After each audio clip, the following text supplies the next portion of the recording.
What is up, everybody? Piscean here, and in this video, as you can see, I'm using DeepSeek, my AI agent. But before we get started, please subscribe, like, comment, share if you dare and care, with peace and love. In this video, I want to go over historical events in regards to planetary ingresses. And what I mean by that is my agent DeepSeek here is being very helpful, and I asked it to craft this. It's gonna have us a few tables recording the dates and zodiacal longitudes of major planetary ingresses for Uranus, Neptune, and Pluto from the 18th century to the 21st, with select Saturn ingresses were historically decisive. Dates are derived from NASA JPL ephemerides and cross-referenced with historical chronicles. An ingress is defined as the first entry of a planet into a new sign, including retrograde re-entries, where the initial ingress was brief. The column mode distinguishes between a direct ingress that persisted, D, an ingress followed by a retrograde back into the previous sign, DRD, and an ingress that occurred purely via retrograde motion into a sign while the planet was already retrograde. The historical events selected are those that carry the archetypal signature of the planet-sign combination, as judged by the consensus of mundane astrological tradition. So, let it keep going here, because I had it stopped. But Uranus, Neptune, and Pluto. And you'll see soon enough why these planets are very important.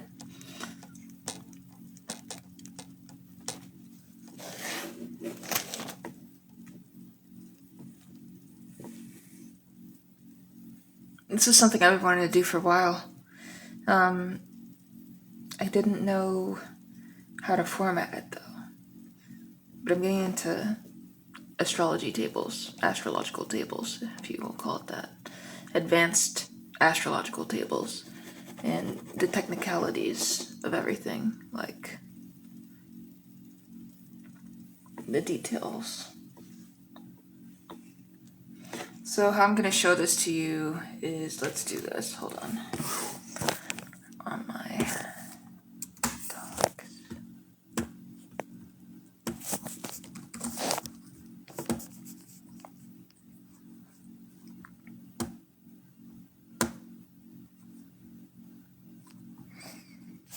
Okay. We're going to have to do this.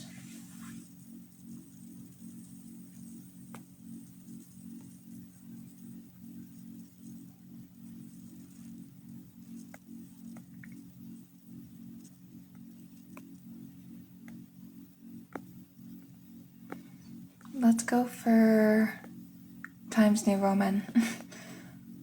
One of my favorite fonts.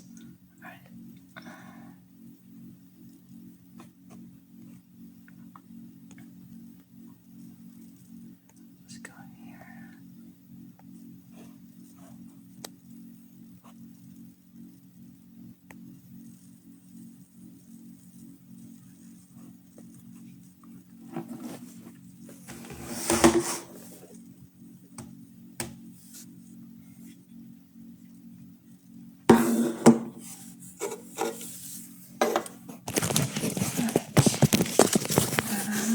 Off the screen.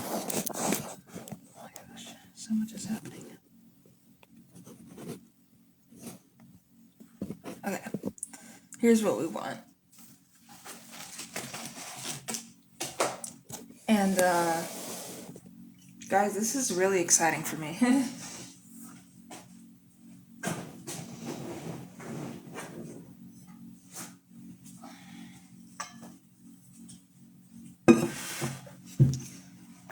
Got the water.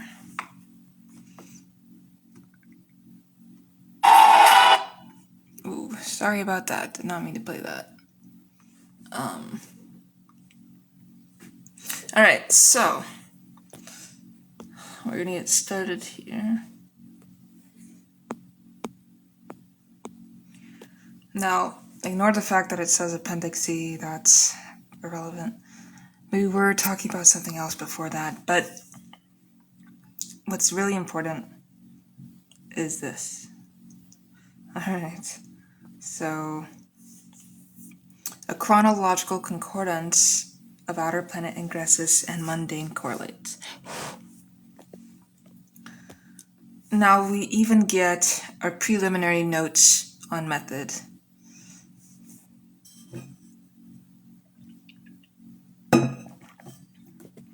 So, the following tables record the dates and zodiacal longitudes of major planetary ingresses for Uranus, Neptune, and Pluto from the 18th century to the 21st, with select Saturn ingresses where historically decisive.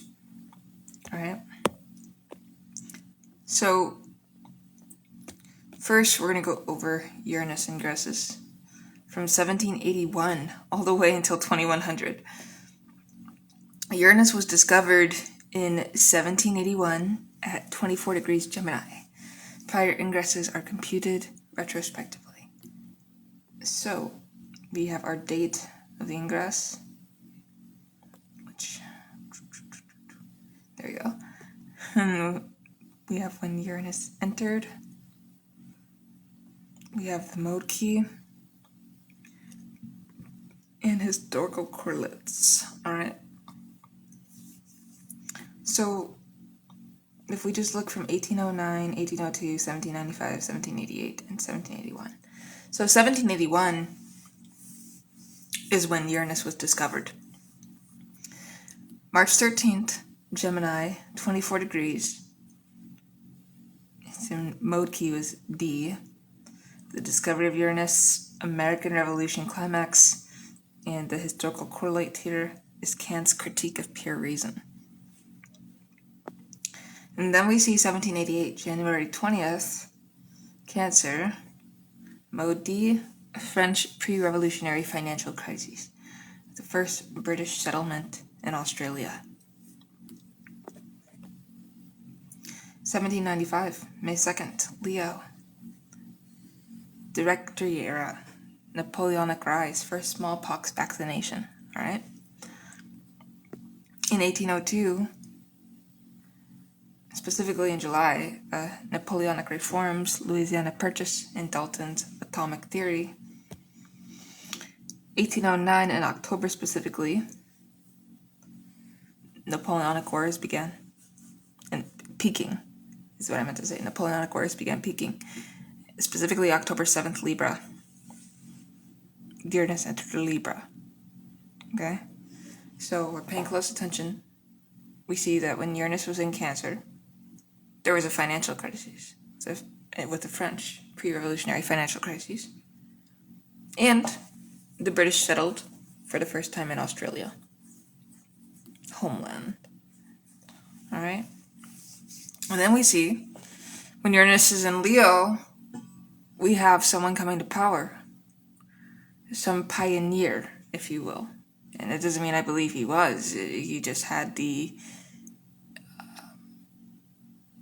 ego of a pioneer. And then with Uranus entering Virgo, we see reforms. We see a big purchase happen.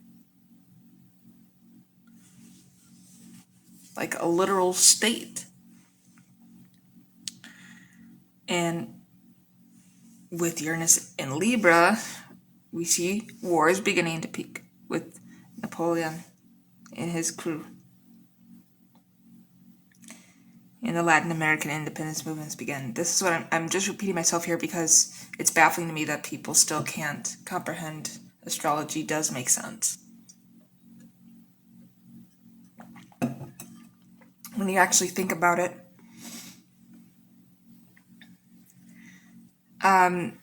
So in 1816, Uranus was in Scorpio.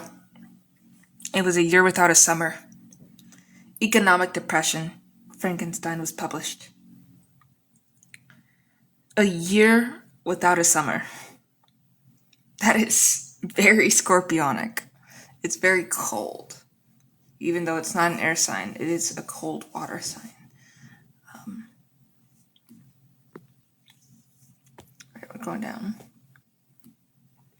to 1824 when Uranus was in Sag.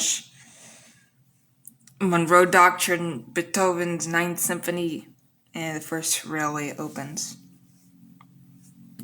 In 1831, Uranus in Capricorn,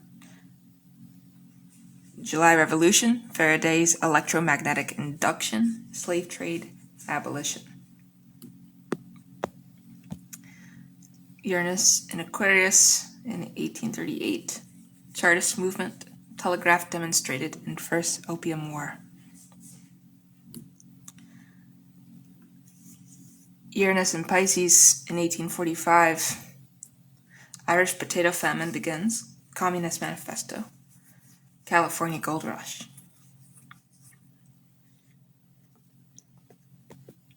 We're gonna go all the way down.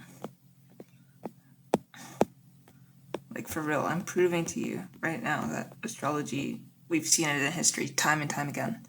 1852, with Uranus in Aries, we had Crimean War, birth of modern nursing, and Livingstone's African expeditions.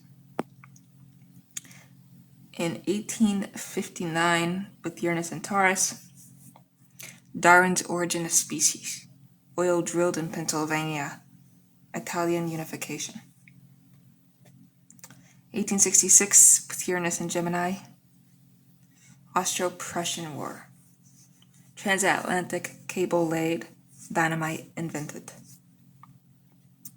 1873, with Uranus in Cancer, Long Depression begins, first impressionist exhibition, telephone patented. 1880, with Uranus in Leo, there is a scramble for Africa, Edison's electric light, and birth of modern Olympics concept. Uranus in Virgo, back again in 1888. Jack the Ripper, Kodak box camera. International Council of Women founded. In 1896, with Uranus in Libra, first modern Olympics, Marconi's radio, Klondike, Gold Rush. In 1903, Uranus in Scorpio, Wright Brothers flight, Russo-Japanese War, Ford Motor Company was founded. In 1910, Uranus back again in Sag, Mexican Revolution, Roald Amundsen reaches the South Pole, and Titanic construction. 1917, Uranus back in Capricorn, a Russian Revolution. U.S. enters World War I, Balfour Declaration. In 1924, with Pluto in Aquarius, Stalin's rise, Surrealist movement, first Winter Olympics. 1931, June, Uranus in Pisces. The Great Depression deepens, Empire State Building, Japan invades Manchuria. In 1938, with Uranus in Aries again, we see the Munich Agreement, Kristallnacht, and nuclear fission discovered. In 1945, Uranus in Taurus again, World War II ends, United Nations founded, ENIAC computer. In 1952, Uranus again in Gemini, Korean War ends, hydrogen bomb, polio vaccine, TV soap operas. 1959, Uranus in Cancer, Cuban Revolution, space race accelerates, civil rights sit-ins. 1966, with Uranus in Leo, again, Cultural Revolution, like the Black Panther Party, and Star Trek debuts. Uranus in Virgo, in 1973, there was the OPEC oil embargo, Roe v. Wade taking off, and Watergate scandal. Uranus in Scorpio, in 1981, we saw the Reagan inauguration, HIV/AIDS being identified, and personal computer boom. 1988, with Uranus in Sagittarius, the end of the Iran-Iraq war. For that period, at least, Glasnost satellite television expands, but some would say, well, the war never ends, you fucking... Yeah. So in 1995, with Uranus back again in Capricorn, WTO was founded. The internet was privatized, and there's a cloning of Dolly the sheep. 2002, with Uranus back in Aquarius, there was the 9/11 aftermath, the War on Terror, and Human Genome Project being completed. In 2009, with Uranus back in Pisces, global financial crisis recovery, Bitcoin created, Arab Spring foreshocks. 2016, with Uranus in Aries, Brexit, Trump election, Syrian civil war intensifies.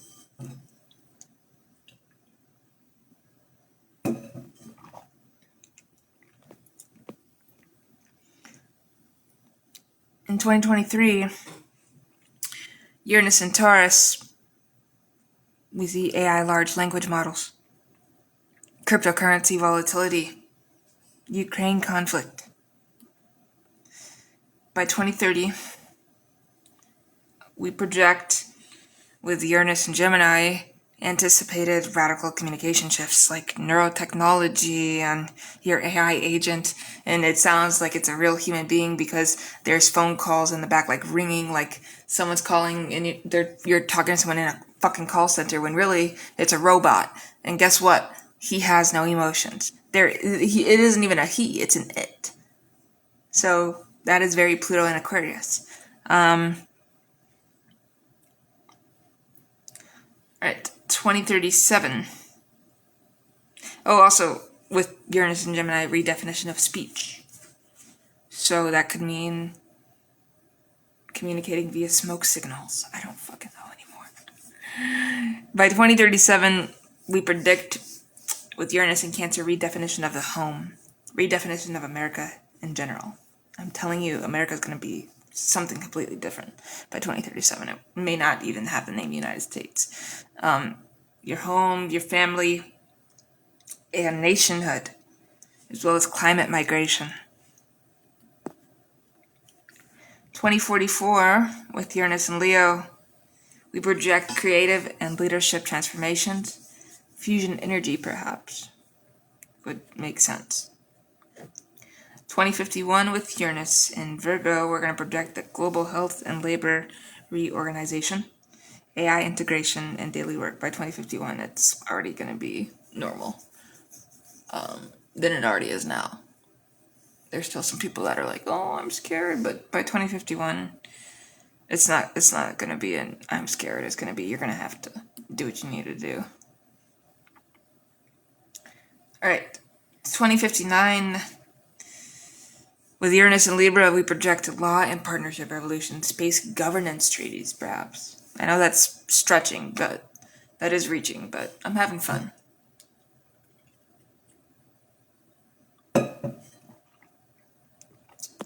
So, next I want to go over the Neptune ingresses from 1861 through 2100. Now, first of all, Neptune was discovered in 1846, and it was at 25 degrees Aquarius. Historical ingresses from the mid-19th century onward. So again, we're just going to look at the date of the ingress. Neptune entered on a certain day, and that's what the exact day is for, but I'm just looking at the year specifically. We look at the mode, the key, historical correlates, or our KHC. Alright, so for example, in 1861, when Neptune ingressed into Aries, the American Civil War began. So, yeah. And we currently have Neptune in Aries. We don't know what's going to happen, but hey. So, serfdom was abolished in Russia, and there was the Italian unification. In 1874, with Neptune and Taurus, there was the Gilded Age, Impressionist art, rise of the machine age, Bell's telephone.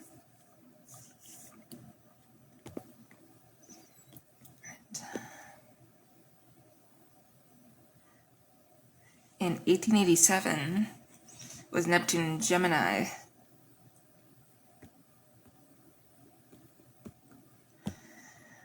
And it brought out Kodak, film, mass journalism, Dreyfus Affair, Freud begins his practice. Neptune in Cancer in 1901. Queen Victoria dies. Marconi's transatlantic radio, the interpretation of dreams. Neptune in Leo in 1914. World War I begins. Panama Canal opens. First feature film, The Birth of a Nation. In 1928, with Neptune in Virgo. The Great Depression onset, antibiotics discovered, All Quiet on the Western Front, which is a movie. 1942, Neptune in Libra, World War II turning point, the UN planning, Casablanca, first nuclear reactor. Neptune in 1956 hits Scorpio, brings about the Hungarian Revolution, Suez Crisis. Elvis's first hits, DNA structure. In 1970, with Neptune in Sagittarius, it brings the Kent State, Jesus Christ Superstar, Microprocessor, and Earth Day First. Neptune in Capricorn in 1984 brought about Orwell's Year, Macintosh launch, famine in Ethiopia, fall of Soviet bloc begins. Alright. 1998, with Neptune in Aquarius, Google was founded, International Space Station, Titanic film, and the dot-com bubble. 2011, with Neptune in Pisces, Arab Spring, Fukushima, Occupy Wall Street, Game of Thrones, social media explosion.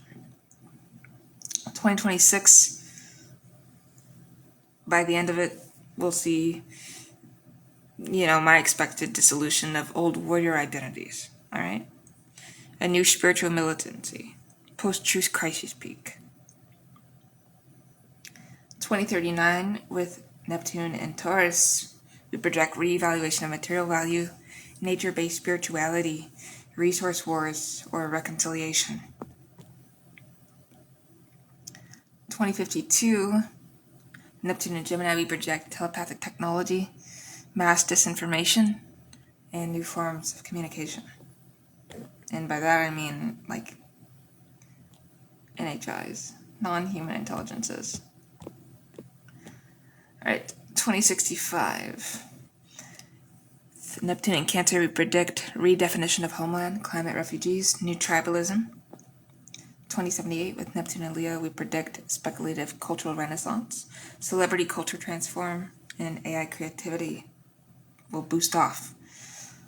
Probably even sooner than that, but 2091, with Virgo, Neptune and Virgo, health system revolutions, purity movements, labor redefinition. The note is that Neptune's orbit is 165 years, so a complete sign circuit is not provided. We show the most recent and upcoming. Now here's the juiciest of the juiciest, Pluto ingresses. Alright, so Pluto's eccentric orbit yields varying sign durations, 12 through 32 years. Historical events are selected for their transformative, often irreversible character.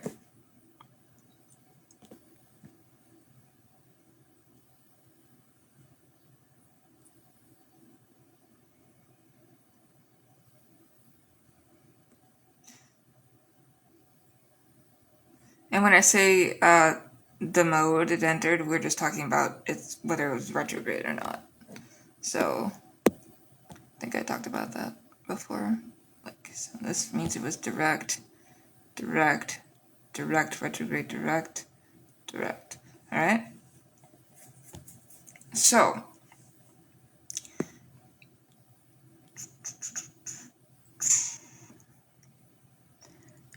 Pluto in Capricorn, direct, in 1762, the 7 Years' War ends with Suyo's social contract and pre-revolutionary state building. 1777, with Pluto in Aquarius direct, American Revolution, the wealth of nations, and French financial crisis deepens. In 1798, with Pluto in Pisces, direct, retrograde, then direct. We had the Napoleonic era, Romanticism, opium trade expands, Louisiana Purchase. In 1822, Pluto in Aries, direct, brought about the Greek War of Independence, Monroe Doctrine, First Railway, and Beethoven's late works. In 1852, we had Pluto in Taurus. And it brought about the Victorian industrial boom, Marxist capital, Crimean War, and India Rebellion. In 1884, we had Pluto in Gemini. It brought about the Berlin Conference, Scramble for Africa, Maxim Gun, Yellow Journalism, and Indian National Congress. 1914, with Pluto in Cancer, World War I, Armenian Genocide, Easter Rising, and Russian Revolution. In 1938, with Pluto in Leo, WW2, Holocaust, atomic bomb, partition of India, Israel founded. In 1957, Pluto in Virgo, Sputnik, Civil Rights Act, Vietnam War, Silent Spring, lunar landing.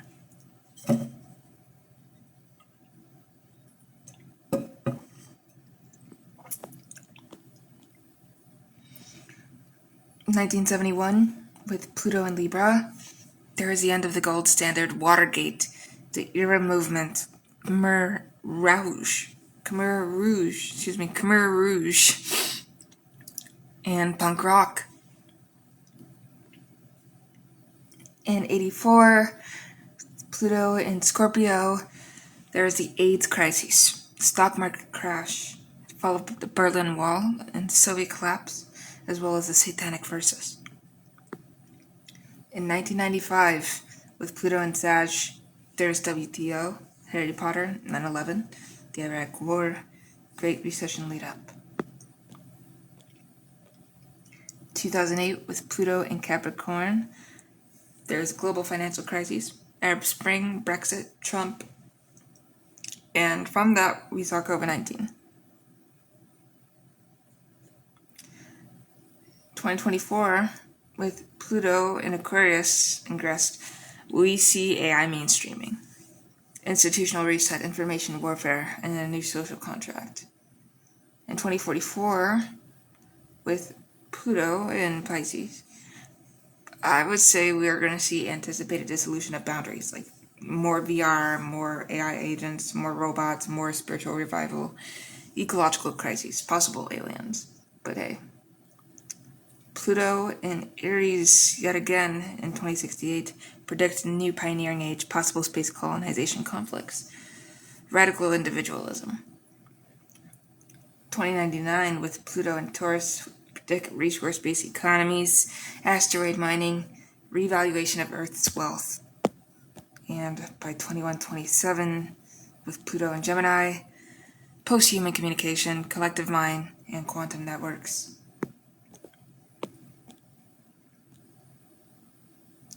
Now,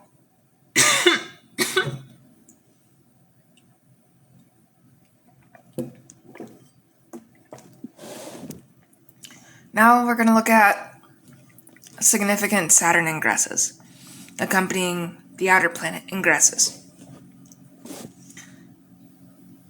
Selected ingresses where Saturn's simultaneous sign change amplified the historical pivot. So, for example, 1914, August 24th, Cancer to Leo, Leo Pluto to Cancer.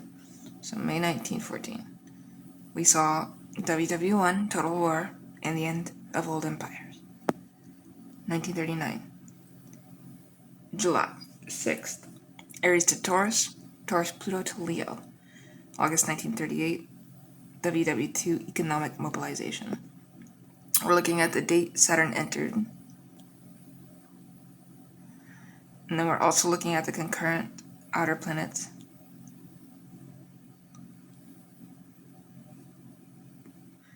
And Ingress, historical pivot.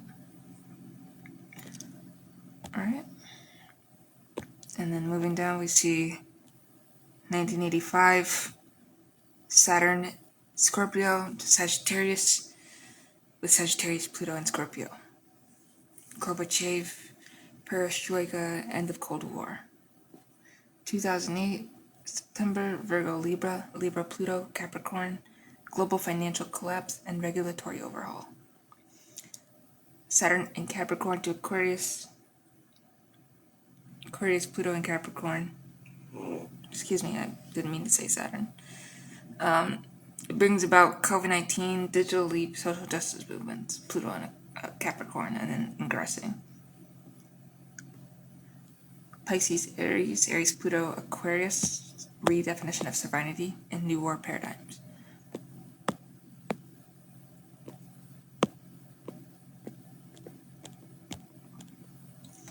And I also actually, well, we're here. Here's what I'll do.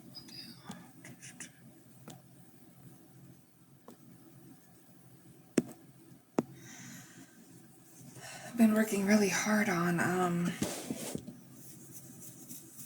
this other thing I had going.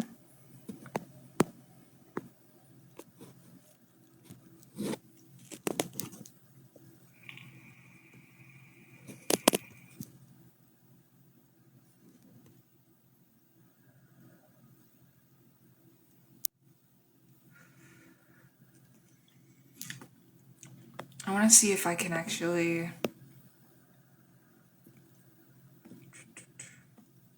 do this right here. This is what I wanted to do with you guys. We're going to see if DeepSeek can help us in crafting the best advanced astrology website, if possible. Easy to use, fun to use.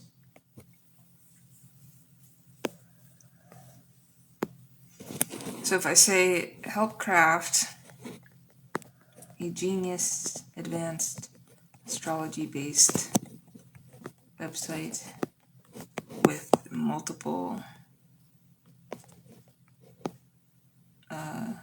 tools for calculations of charts, for example, the following.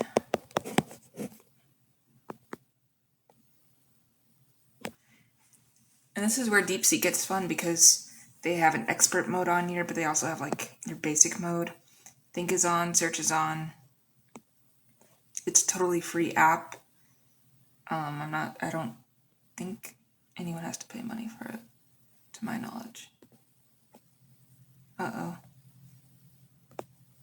I did not mean to do that. God damn it.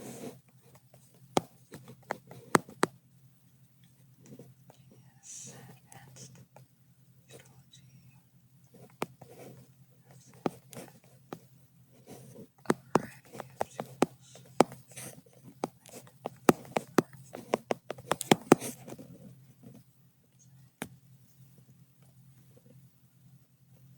What the hell? That's strange. Technical difficulty.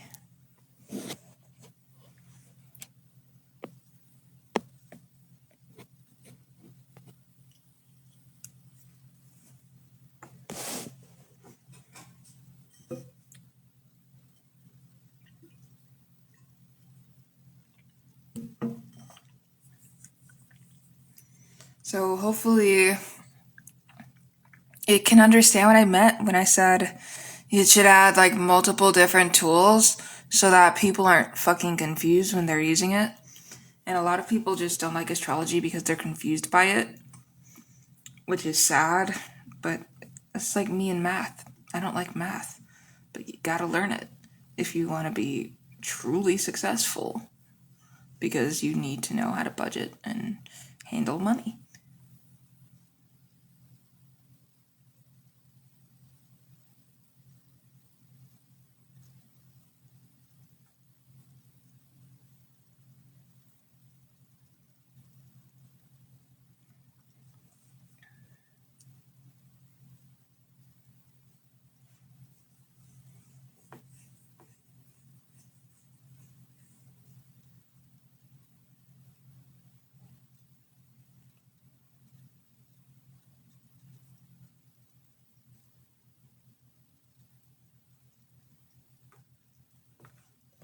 And you know what else is interesting here?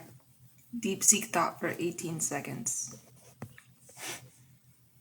And it came up with a response.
But here's one more thing we'll also do. We'll say,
well, I'll probably see you guys in the next video to actually go over all this stuff. I gotta get ready for bed. But thank you for watching this video with peace and love. Peace, you know.